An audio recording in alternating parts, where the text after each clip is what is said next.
England series শুরুর আগেই বড় বিতর্কে জড়ালেন ভারতীয় অধিনায়ক। গিলের ব্যাট দেখেই সরগরম ক্রিকেট মহল। এটা কি তার ব্যক্তি অহংকারের নমুনা? কিভাবে তিনি নিজেই এমন কাজ করতে পারেন? ক্রিকেট দুনিয়ায় বিতর্ক তুঙ্গে। ভারতীয় ক্রিকেট দলের তরুণ ব্যাটসম্যান শুভমান গিলের জন্য ইংল্যান্ড সফর অত্যন্ত গুরুত্বপূর্ণ। এই সফর থেকেই তাকে ভারতীয় টেস্ট দলের নেতৃত্ব দিতে দেখা যাবে। ভারতীয় ক্রিকেটের ভবিষ্যৎ বিবেচনা করে গিলকে এই বড় দায়িত্ব দেওয়া হয়েছে। এর আগে তিনি টি-20 ফরম্যাটে টিম ইন্ডিয়ার অধিনায়কত্ব করেছেন, কিন্তু এই সিরিজ শুরুর আগেই শুভমান গিল ক্রিকেট ভক্তদের নিশানায় চলে এসেছেন। এর পেছনের কারণ হলো তার ব্যাট, যা সম্প্রতি বেশ শিরোনামে রয়েছে। শুভমান গিলের নতুন MRF ব্যাট এখন আলোচনার বিষয়। আসলে গিল 2025 সালের মার্চ মাসেই দেশের বিখ্যাত কোম্পানি MRF এর সাথে ব্যাট স্পন্সরশিপ চুক্তি স্বাক্ষর করেছিল। এই কোম্পানি গত কয়েক বছর ধরে ভারতীয় ক্রিকেটের প্রতিটি প্রজন্মের সবচেয়ে বড় ব্যাটসম্যান বা একজন দুজন ব্যাটসম্যানের সাথে স্পন্সরশিপ চুক্তি করে আসছে, যার মধ্যে সচিন তেন্ডুলকর, বিরাট কোহলির মতো কিংবদন্তিরা অন্তর্ভুক্ত।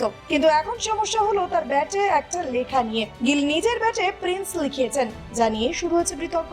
উল্লেখ্য, গিলকে এই প্রিন্স উপাধি তার ভক্তরা দিয়েছেন, কিন্তু ভক্তরা গিলের এই পদক্ষেপটি ভালোভাবে গ্রহণ করেনি। গিলের এই কাজকে তারা অহংকার হিসেবেই দেখছেন। ভক্তরা তাকে ক্রিকেটের কিংবদন্তি সচিন তেন্ডুলকর এবং বিরাট কোহলির সাথে তুলনা করে প্রশ্ন তুলেছেন, কারণ এই দুই মহান খেলোয়াড় কখনোই তাদের ব্যাটে এমন উপাধি লেখাননি। যদিও ভক্তরা তাদের গড এবং কিং নামে ডাকতেন। ভক্তদের বক্তব্য হলো যে সচিন কখনো গড এবং বিরাট কখনো কিং তার ব্যাটে লেখাননি, যা তাদের নম্রতা এবং খেলার প্রতি উৎসর্গকে বোঝায়। প্রিন্স শব্দটি এর আগে IPL এর মাঝখানে তার ব্যাটে দেখা গিয়েছিল, কিন্তু তখন কেউ কোনো প্রশ্ন তোলেনি। তবে এটা স্পষ্ট নয় যে প্রিন্স শব্দটি গিল নিজেই প্রস্তাব করেছেন নাকি MRF এর কৌশল। তবে এটি অবশ্যই আলোচনার কারণ হয়ে উঠেছে।